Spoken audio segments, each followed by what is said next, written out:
Basados en la clínica, los hallazgos histopatológicos del caso clínico anterior, al final daremos cuál es el diagnóstico más probable. Enfermedades cerebrovasculares.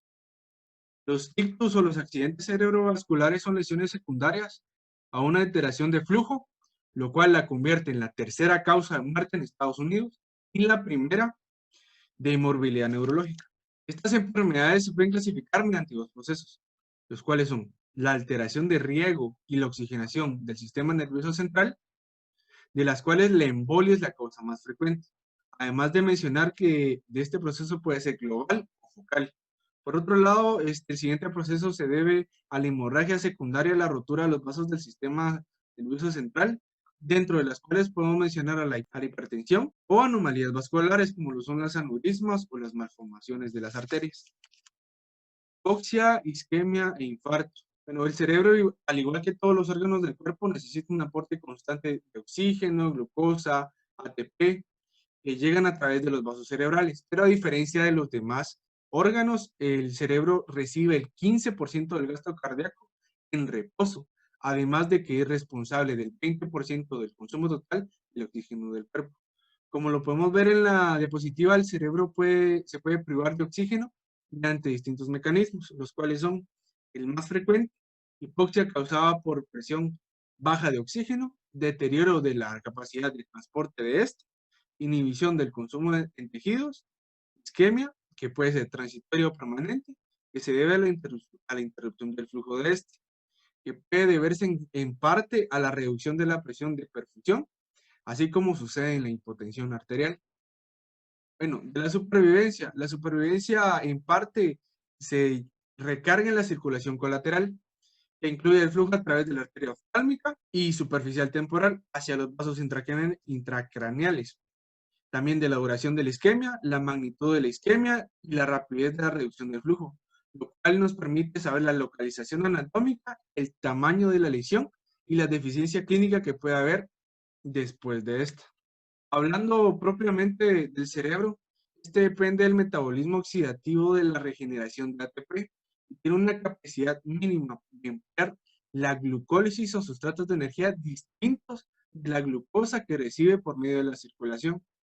Cuando hablamos de isquemia, el ATP se agota y pierde el potencial de membrana esencial de la actividad eléctrica neuronal. En consecuencia a esto, las concentraciones de calcio citoplasmático aumentan, lo cual activa una cascada de procesos enzimáticos que contribuye a la lesión celular.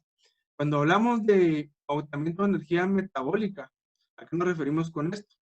A que puede condicionar a la liberación inadecuada de neurotransmisores excitadores, como lo es el glutamato, que puede contribuir a la lesión celular porque permiten el acceso de calcio mediante los receptores de N-metilaspartato, como se puede ver en la imagen. Isquemia cerebral y global es producida cuando existe una reducción generalizada de la perfusión cerebral, como ocurre en la parada cardíaca, shock o la hipotensión. Esta se puede dividir de dos maneras, la isquemia cerebral leve o la isquemia cerebral intensa. La isquemia cerebral leve puede producir un estado confusional post-isquémico transitorio en el que puede haber una completa recuperación sin lesiones tisulares irreversibles. Pero también hay algunas excepciones a estas reglas.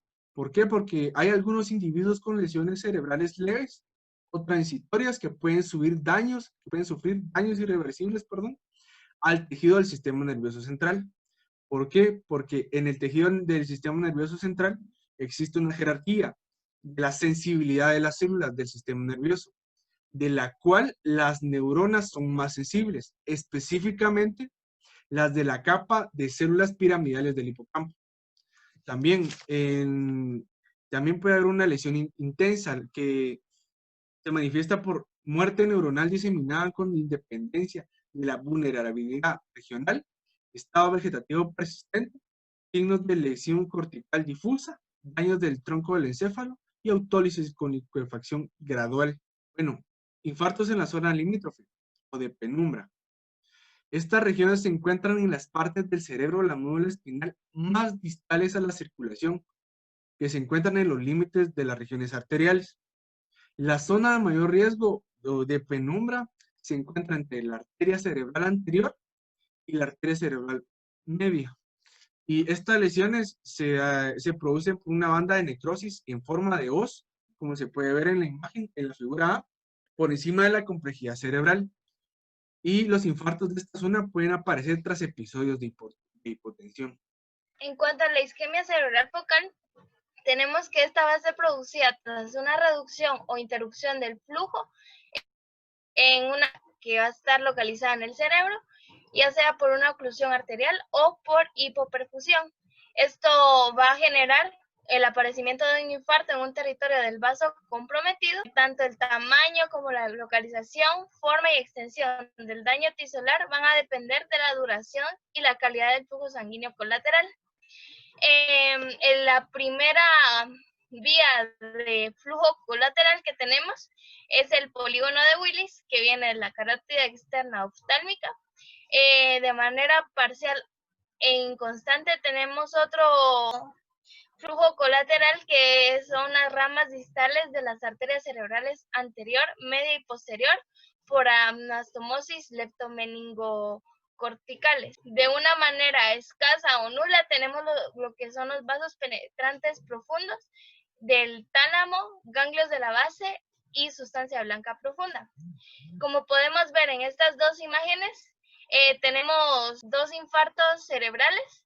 El primero es uno intracortical antiguo en áreas de pérdida de tejido con gliosis residual, y en el segundo tenemos un infarto que va a estar caracterizado por un pequeño aumento de áreas delimitadas de infarto agudo. En este la sustancia blanca subyacente se reconoce bien las áreas de infarto con una técnica llamada técnica de mielina. En la enfermedad vascular oclusiva, esto se va a dar por ya sea embolias, oclusiones o procesos inflamatorios.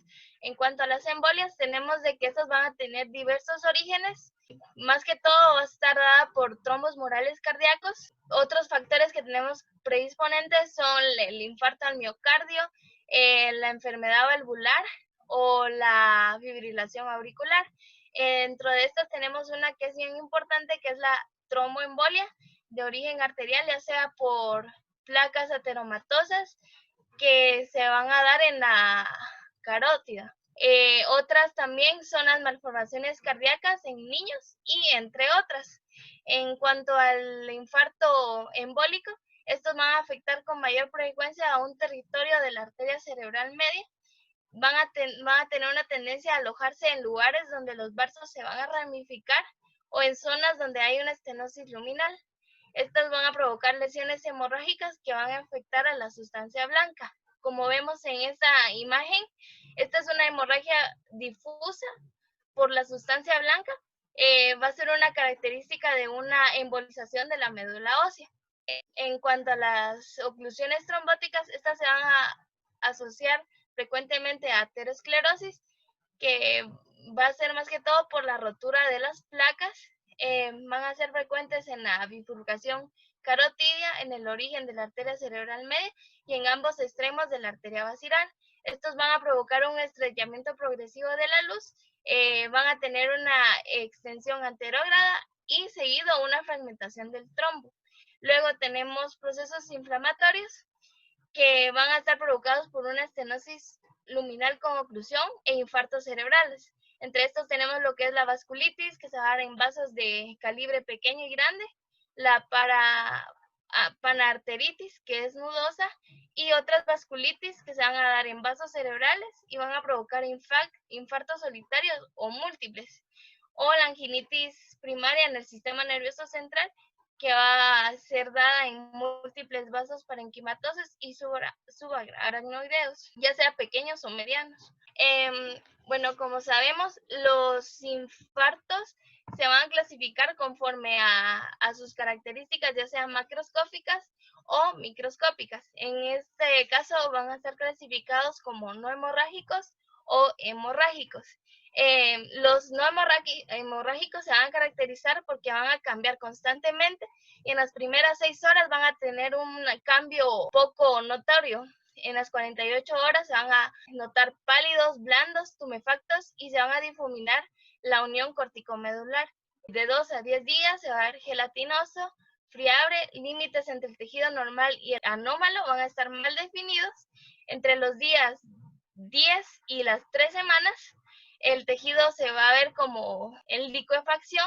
Al final, la cavidad se va a llenar de un líquido que va a estar recubierto de un tejido gris, hasta que este llega a su totalidad a muerte. En el microscopio vamos a ver que en las primeras 12 horas va a haber un cambio citotóxico con edema y vasógeno. También se van a perder las características tintoriales. Las células endoteliales y gliales van a estar edematosas. Las fibras melínicas van a estar desintegradas o en ese proceso. En 48 horas va a aumentar la migración de neutrófilos y van a estar evidentes las células fagocíticas. En el infarto hemorrágico vamos a tener que los bordes van a estar paralelos al infarto isquémico. Estos van a estar acompañados de una extravasación y una reabsorción sanguínea. Los infartos van a ser con mayor frecuencia hemorrágicos y se van a dar tras una oclusión trombótica, ya sea del seno sagital superior o de otros, o una oclusión de las venas cerebrales profundas. Y va a haber una hipercoagulación que se va a caracterizar ya sea en carcinomas o infecciones. En el infarto de la médula espinal, este va a estar asociado a hipoperfusión y va a ser consecuencia de una interrupción, ya sea de origen traumático de las tributarias nutricias. En cuanto a las características clínicas, estas van a estar condicionadas más que todo por la distribución anatómica de las lesiones y no tanto por la lesión que estos lleguen a causar. Normalmente van a haber síntomas neurológicos que van a aparecer rápidamente a los pocos minutos y van a evolucionar constantemente durante horas. La gravedad se va a reducir cuando haya una reversión de la lesión y como podemos ver en la primera imagen, tenemos un infarto quístico. Este es antiguo y tiene una distribución y una cavitación en la corteza. Este es un infarto no hemorrágico y en la de abajo es un infarto hemorrágico que es isquémico y va a afectar el territorio de la arteria cerebral media. Va a estar incluido el estriado en la mitad izquierda del cerebro. Enfermedades cerebrovascular hipertensiva. Los efectos más importantes de la hipertensión son sobre el cerebelo o el cerebro, están los infartos lacunares. La hipertensión afecta más que todas las arterias y arteriolas penetrantes profundas. Estas irrigan los ganglios de la base, la sustancia blanca hemisférica y el tronco del encéfalo. Estos vasos desarrollan una esclerosis arterial y pueden llegar a ocluirse. Una importante consecuencia clínica es la aparición de infartos cavitarios. Estos suelen ser pequeños y suelen ser solitarios o múltiples, que se denominan lagunas. Estas lagunas pueden ser clínicamente silentes o producir una grave alteración neurológica. El estudio microscópico de estas muestra una pérdida de tejido rodeada de gliosis, que se encuentran localizados más que todo en el núcleo lenticular, el tálamo, la cápsula interna, la sustancia blanca, el núcleo caudado y la protuberancia. Tenemos también lo que son las hemorragias en la hendidura. Estas se suelen producir por una rotura de vasos penetrantes de calibre pequeño, provocando así una hemorragia pequeña. Con el tiempo, estas se reabsorben dejando una cavidad a modo de hendidura rodeada por una zona de coloración parda. En el estudio microscópico, estas muestran una destrucción focal del tejido, también macrófagos cargados de pigmento y gliosis. Y tenemos también lo que son la encefalopatía hipertensiva. Es un síndrome originado en presencia de una hipertensión maligna y esta se caracteriza por una disfunción cerebral difusa, con cefaleas, confusión, vómitos y convulsiones, que a veces culminan en coma. Al microscopio pueden verse petequias y necrosis fibrinoide de las arteriolas en la sustancia gris y blanca. Los individuos que durante muchos meses o años sufren múltiples linfos bilaterales en la sustancia gris y blanca pueden desarrollar un síndrome clínico característico que se le suele llamar demencia vascular multiinfarto. Se asocia más que todo a demencia, alteraciones de la marcha y signos pseudovulvares. A menudo con deficiencias neurológicas focales superpuestas. Se debe más que todo a una enfermedad vascular multifocal de varios tipos, entre los que están los siguientes, que serían la aterosclerosis cerebral, la trombosis vascular o embolización de los vasos carotídeos o del corazón. Y por último está lo que es la esclerosis arteriolar cerebral por hipertensión crónica. Y cuando la lesión afecta a extensas áreas de la sustancia blanca cortical con pérdida de mielina y axones, a esta se le conoce como la enfermedad de Binswanger. Hemorragia intracraneal. Las hemorragias pueden localizarse en cualquier lugar dentro del sistema nervioso central, fuera o dentro del cerebro.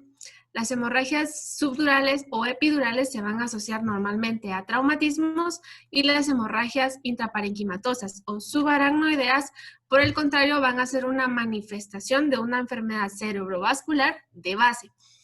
La ruptura de un vaso intraparenquimatoso pequeño puede causar una hemorragia dentro del cerebro. Y esto se va a asociar a un síntoma neurológico que va a ser de aparición súbita. Las enfermedades intraparenquimatosas espontáneas son más frecuentes en la mediana edad y estas hemorragias intraparenquimatosas espontáneas van a ser las que no son traumáticas. Tenemos a las hemorragias ganglionales, que estas son hemorragias de los ganglios o del tálamo, y las hemorragias lobales, que son las hemorragias localizadas en los lóbulos de los hemisferios cerebrales. Las causas principales de estas son hemorragia y angiopatía amiloidea cerebral, además de otros factores locales y sistémicos como los trastornos sistémicos de la coagulación, las neoplasias, la vasculitis y los aneurismas. La hipertensión va a ser un factor de riesgo con más frecuencia que se va a asociar a hemorragias parenquimatosas profundas. La hipertensión es el factor de riesgo con más frecuencia y es el responsable del 50% de las hemorragias con repercusión clínica y aproximadamente el 15% de las muertes de personas con hipertensión crónica. Las hemorragias intraparenquimatosas hipertensivas se producen habitualmente en las estructuras profundas de la sustancia blanca o gris y después en el tronco del encéfalo y el cerebelo. Esta hipertensión va a producir una serie de alteraciones en la pared vascular que va a incluir una aterosclerosis acelerada en las arterias de gran calibre, la aterosclerosis hialina que va a ser en arterias de menor tamaño y cambios proliferativos con necrosis franca de las arteriolas. Ahora, en algunos casos, la hipertensión crónica se va a asociar a unos aneurismas diminutos, que estos se conocen como microaneurismas de Charcot-Bouchard, que estos pueden ser lugar de rupturas. Las angiopatías amiloides cerebrales son factores de riesgo con más frecuencia que se van a asociar a las hemorragias lobales. Estas contienen péptidos amiloidógenos que, al igual que en la enfermedad de Alzheimer, se van a depositar en las paredes de los vasos meningios y corticales de calibre medio y pequeño. Las hemorragias intracraneales, independientemente de su causa, van a resultar devastadoras para el paciente si afectan extensas zonas del cerebro y alcanzan el sistema ventricular. Esto puede ocurrir en semanas o meses y se va a observar una resolución gradual del hematoma y con ocasiones se va a mejorar la clínica. Hemorragia subaracnoidea, aneurismas saculares rotos. La causa más frecuente es la rotura de un aneurisma sacular en una arteria cerebral que se asemeja a una fresa. También existen causas menos frecuentes como la extensión de un hematoma traumático, la apertura de una hemorragia hipertensiva intracerebral hacia el sistema ventricular, una malformación vascular, alteraciones hematológicas o tumores. Sus complicaciones más comunes son la hidrocefalia aguda, como se puede observar en la imagen A, y lesiones hipodensas frontales por los infartos cerebrales, como se observa en imagen B. Los aneurismas saculares son el tipo más frecuente. También existen otros como ateroscleróticos. Los fusiformes son más frecuentes en la arteria basilar. También existen los micóticos, traumáticos y los disecantes. Estos últimos tres, al igual que los aneurismas saculares, son los más frecuentes en la circulación anterior, pero se diferencian en que producen un infarto cerebral en lugar de una hemorragia subaracnoidea. El 40% de los aneurismas se encuentran en la arteria comunicante anterior, 20% en la comunicante posterior, el 34% en una rama de la arteria cerebral media y el 4% en la arteria basilar a nivel de su ramificación. Se encuentran aneurismas saculares en el 2% de la población y el 90% se localiza en la circulación anterior. Del 20 al 30% son múltiples, lo que quiere decir que se encuentran en varias localizaciones antes mencionadas. La patogenia. Aunque no se conoce con exactitud su etiología, la alteración estructural en el vaso afectado por ausencia del músculo liso y de la lámina elástica interna sugiere que se trata de una alteración en el desarrollo. La mayoría son esporádicos, pero los factores genéticos suelen ser importantes factores de riesgo. La incidencia aumenta en pacientes con trastornos mendelianos como poliquistosis renal autosómica dominante, síndrome de Ehlers-Danlos tipo 4, neurofibromatosis tipo 1 y síndrome de Marfan. La displasia fibromuscular de arterias extracraneales y la coartación de la aorta también son predisponentes. Otros factores menos importantes son el tabaquismo e hipertensión. Hay aneurismas llamados congénitos, los cuales no aparecen al momento del nacimiento, pero se desarrollan con el tiempo por un defecto basal congénito en la media vascular. Antes de la rotura del aneurisma es una vaginación de paredes finas, arteriales localizadas en una ramificación del polígono de Willis. Los aneurismas saculares miden de 2 a 3 centímetros y tienen una superficie brillante roja intensa y una pared delgada translúcida. En la pared o en la luz se encuentran placas de ateroma, calcificaciones o trombos. También puede haber evidencia de sangrados previos en forma de una decoloración parda del cerebro y de las meninges. El cuello de los aneurismas suele ser estrecho o ancho. La rotura se produce en el vértice del saco y conduce a una extravasación de sangre al espacio subaracnoideo o al cerebro. La pared arterial adyacente al cuello del aneurisma muestra engrosamiento de la íntima y un adelgazamiento de la media. El músculo liso y la lámina elástica interna no se extienden hacia el cuello y faltan en el saco aneurismático, que se compone por la íntima hialinizada, engrosada y una adventicia. En la clínica ocurren con mayor frecuencia en la quinta década de la vida y es ligeramente más frecuente en mujeres. La rotura puede producirse en cualquier momento, pero se asocia a incrementos agudos de la presión intracraneal, como al hacer presión al defecar o durante un orgasmo. Uno de sus síntomas característicos es la cefalea, que suele ser súbita y muy intensa. Entre el 25% de las personas afectadas fallecen por la primera hemorragia. Al momento de sobrevivir, se aumenta el riesgo de sufrir una hemorragia a repetición y el pronóstico va a empeorar con cada hemorragia. Las consecuencias se dividen en agudas, que ocurren horas o días después de la hemorragia, y tardías asociadas al proceso de curación, en el cual aumenta el riesgo de sufrir lesiones isquémicas adicionales por un vasoespasmo. Durante la fase de curación se produce fibrosis y cicatrización meningia, que condiciona obstrucción del flujo de líquido cefalorraquídeo e interrupción de las vías normales de reabsorción del mismo. En las malformaciones vasculares, las vamos a clasificar en 4 formas, como malformaciones arteriovenosas, cavernosas, telangiectasias capilares y angiomas venosos. Las primeras 2 se asocian a un riesgo de hemorragia y aparición de síntomas neurológicos. Las malformaciones arteriovenosas afectan los vasos del espacio subaracnoideo o cerebral. Son unas redes enmarañadas de canales vasculares con una prominente derivación arteriovenosa pulsátil con un alto flujo de sangre. Están constituidas por vasos sanguíneos aumentados de tamaño, separados por tejidos de hemorragia previa. Algunos vasos se ven con una lámina elástica interna duplicada y fragmentada y otros muestran un engrosamiento o sustitución parcial de la media por un tejido hialinizado. Las malformaciones cavernosas son canales vasculares distendidos laxos, adosados con paredes colagenizadas, en los cuales no hay parénquima cerebral. Son más frecuentes en el cerebelo, en la protuberancia y en regiones subcorticales. Tienen un flujo sanguíneo bajo, sin derivaciones arteriovenosas. En ellos suele haber focos de hemorragia, infartos y calcificaciones antiguas que rodean los vasos. Las telangiectasias son focos microscópicos de canales vasculares dilatados de paredes finas. Están separados por parénquima cerebral normal y son frecuentes en la protuberancia. Los angiomas venosos o varices son agregados de canales venosos elásticos. La enfermedad de Foix-Allangen o mielopatía necrosante angiodisgenética es una malformación angiomatosa de la médula espinal y de sus meninges. Se localiza en la región lumbosacra asociada a una lesión isquémica medular que suele cursar con síntomas neurológicos progresivos. En la clínica, las malformaciones arteriovenosas son el tipo más frecuente, con una repercusión clínica. Afecta más a los hombres y se manifiesta entre los 10 y 30 años de edad con convulsiones, hemorragia intracerebral o hemorragia subaracnoidea. Ocurre con mayor frecuencia en la arteria cerebral media y sus ramas posteriores.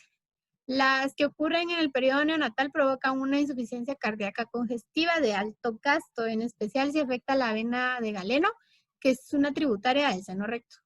Según el caso clínico presentado, la respuesta a la que se llegó fue una hemorragia subaracnoidea. Esto ya que los aneurismas intracraneales son habitualmente saculares y aumentan de tamaño con el tiempo. Aquellos que alcanzan un tamaño de 4 a 7 milímetros muestran un mayor riesgo de rotura como el presentado en el caso. Y es la causa más frecuente de hemorragia subaracnoidea. Esta se produce hacia el espacio subaracnoideo en la base del cerebro, donde la distribución arterial se organiza en torno al polígono de Willis y donde es más probable que se desarrollen estos aneurismas saculares.